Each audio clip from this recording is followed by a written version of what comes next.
मैं एक गल सुनावा, थके तो नहीं? आखसो मौलवी डाडा आंदा ने अज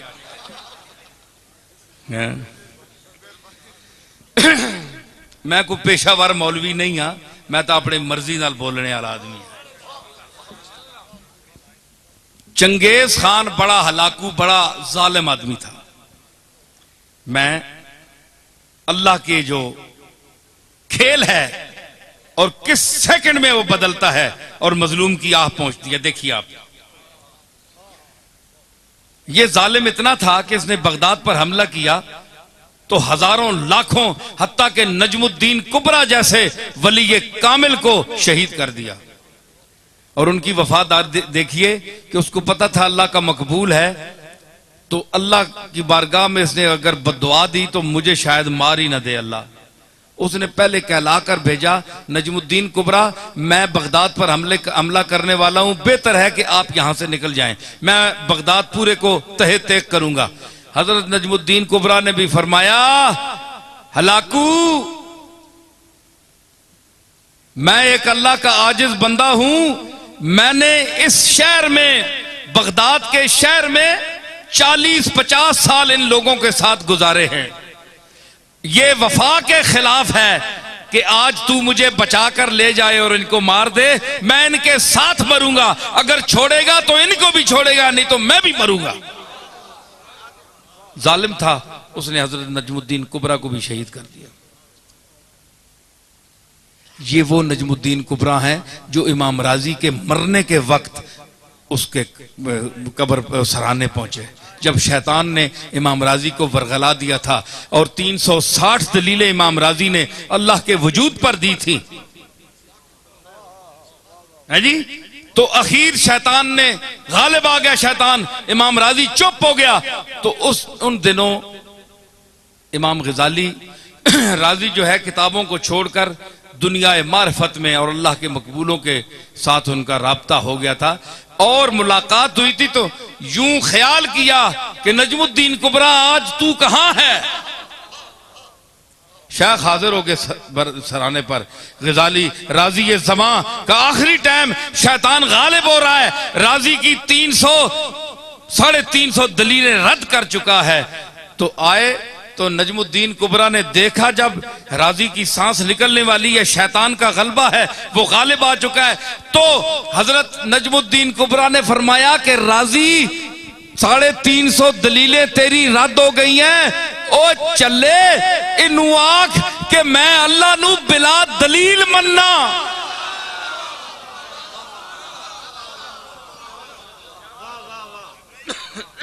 मैं अल्लाह को बिला दलील, बगैर किसी दलील के मानता हूं।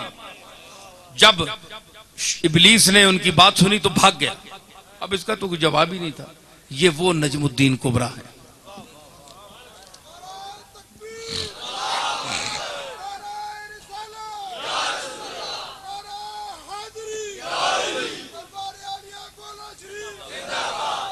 हलाकू ने, उसकी आदत थी कि जाते जाते आदमी को पकड़ लेता था, हाय हाय, और उसको मार देता था, उसके तड़पने का मजा लेता था। इतना जालिम था, शकीउल कल्ब था। कोई सौदा सलफ लेने जा रहा है बाजार में, ना कोई उसने काम किया, ना कोई गुनाह किया, ना कोई जुर्म किया, बस पकड़ के 50-60 आदमी को घोड़े पे बैठ जाता था और ये तमाशा लगाता था।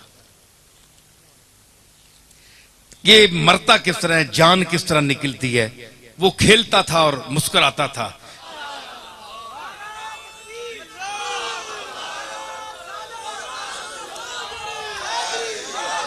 भाई मैं बड़ा खुश हाँ, आम डंड पई होनी जे मेरे वाले जेड़े नैन जी न, है जी, लेकिन आज मुझे महसूस हुआ कि बड़े दिमाग वाले और समझ वाले लोग हैं।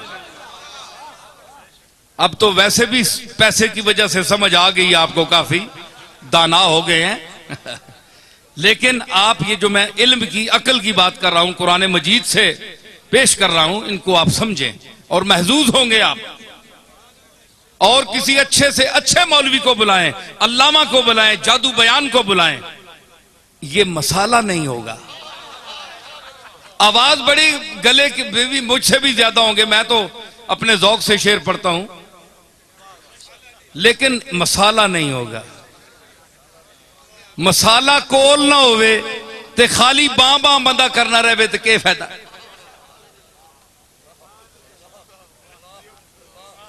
मैं समझता हूं कि जो यहां जो अनपढ़ से अनपढ़ आदमी भी बैठा है उसके भी दिल में मेरी बातें इंशाअल्लाह इस तरह उतर रही हैं जिस तरह इंतहाई तालीम याफ्ता आदमी के दिल में उतर रही हैं।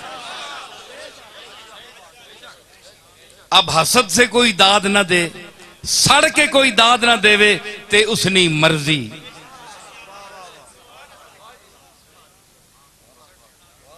ये तो उसकी मर्जी, क्योंकि सड़ना भी एक बड़ा मकाम है जी। हाय हाय हाय, ओए सड़ने आले हो तुसा कोलू, तुसी तो सड़ने हो अपने वजूद ते कि इस कोलू ए नेमत खास ते मां दे ते ओ आना मैं तुदा देनी होवे ते पहले ही चाह देवा ना, तेनी बूथी है जी नहीं।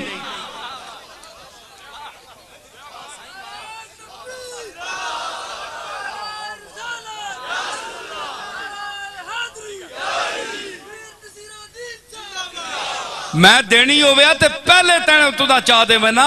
ए मैं बंदे मुंतखब कीते वल्लाहु यख्तस्सु बिरहमतिही मन यशा। कुरान फरमाता है कि अल्लाह अपनी नेमत के लिए जिसको जो देना चाहे वो उसके लिए आदमी चुन लेता है, चुन लेता है, सिलेक्ट कर लेता है। ऐ जिस तरह हुण हुकूमत मौजूदा पहले बंदे सिलेक्ट करके ते फिर डब्बे रखे ने अगे, पहले अपनिया कुर्सियां ते कमरियां च बह के सिलेक्ट करके फिर डब्बे रख छोड़े ने अगे। ये सारे आए ना हजरात मुझसे दुआ कराने के लिए आते हैं लोग इस मौसम में भी, तो मुझसे ये जो काफ पार्टी है ना इन्होंने दुआ नहीं मंगवाई, सारे पार्टी वाले दुआ। उस दिन राजा इखलास आया मेरे पास और हजरात भी आए, राजा अपना फजल चौधरी फजल करीम अजीम चौधरी अजीम साहब भी आए, मेरे बड़े अच्छे पुराने ताल्लुकात हैं, वो भी आए। मैंने कहा इन दोनों हजरात से, राजा इखलास से, मैंने कहा भाई आप वाहिद तबका हैं कि आपने हमसे दुआ नहीं कराई, हर पार्टी दुआ कराती है। खामोश हो गए जी बस। मैंने कहा ये बात तो नहीं है ना, आप बताएं या मैं बताता हूं। कहने लगे हजूर आप फरमाएं। मैंने कहा जनाब तुसा ने इंतखाब तुसी पहले हो गए ऐवाने सदर, इंतखाब तो पहले हो गया जी ना, बनना ही बनना है। डीसीआं वा ते कमिश्नर वा ते आईजियां आर्डर हो गए, जब डब्बा खाली हो गया ते तुसा दियां पेटियां ले वैसन, जिताओ ही जिताओ। तुसा पक्के वट्टे पता है जी असी जितना ही जिसा, तुसा किसी पीर फकीर को दुआ कराने की केड़ी लोड़, हस हस के दोहरे हुए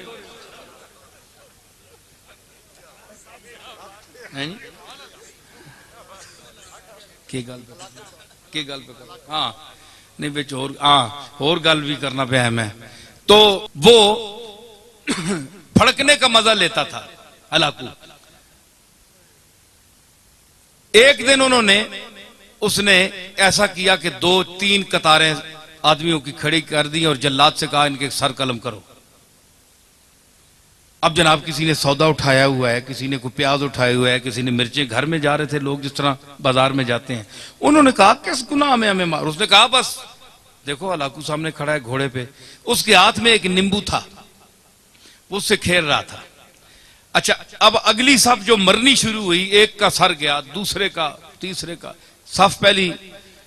एक बूढ़ा आदमी आखिर में खड़ा था, उसने जब देखा ना कि अब तो मेरी बारी है, इसके बाद वो दौड़कर पीछे हो गया पिछली सफ में। भाई जितनी देर जान बच जाए, देखा ना सुकून ढूंढता है इंसान।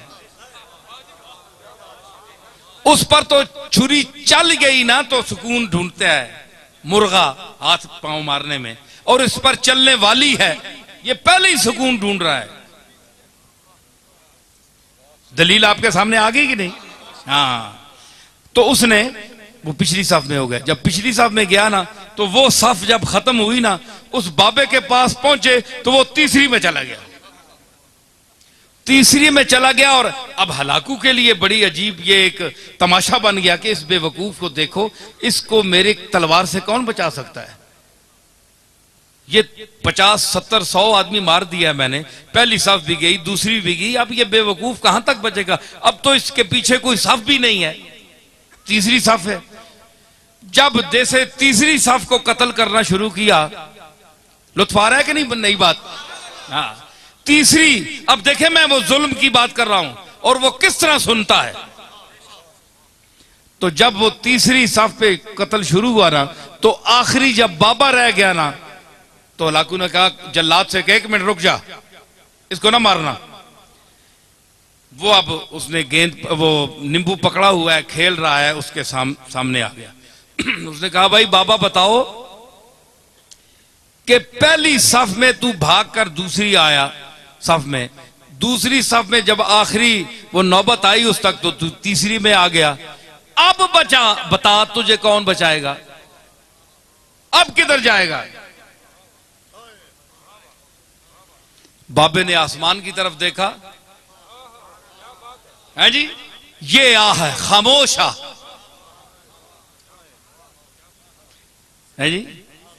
शायर कहता है कि मर्दुम बजुबां कुनंद फरियाद, फारसी शायर है 700-800 साल पहले का, कि लोग तो जबान से फरियाद करते हैं, जबान से कोई लफ्ज अदा कर फरियाद करते हैं। फरियाद से बेजबानी है मन, मेरी बेजबानी के पर मैं फरियाद करता हूं कि मैं बोल भी नहीं सकता, फरियाद कैसे करूं। तो उसने कहा अब बताओ, अब तुम्हें कौन बचाएगा। वो खामोश फरियाद जब आसमान की तरफ देखा, तो उसने कहा मैंने तो पहली सफ को इसलिए छोड़ा कि शायद मैं दूसरी में बच जाऊं, दूसरी को इसलिए छोड़ा ताकि तीसरी में बच जाऊं। और उसने कहा कैसे बच सकते हो। उसने कहा कि वो चाहे तो एक लम्हे में इनकलाब आ सकता है, यूं उसे किया ना। तो उसने कहा कैसे, हलाकू ने कहा कैसे, यूं किया, वो नींबू छूट गया हाथ से। अब वो बड़ा चालाक भी था, बड़ा सिपा सालार भी था और घोड़सवार भी था। उसने जरा अपनी चाबुकदस्ती और चालाकी और फुर्ती दिखाना चाहिए। उसने झुककर गिरने वाले नींबू को जो पकड़ना चाहा, तो रकाब पिछली से उसका पांव निकल गया। ये मंजर देखकर घोड़ा भाग गया, भाग निकला, भागा, वो दोबारा रकाब में पांव न डाल सका, यहां तक के हलाकू वहां गिर गया और उसका सर पटक पटक पटक के वहीं मर गया।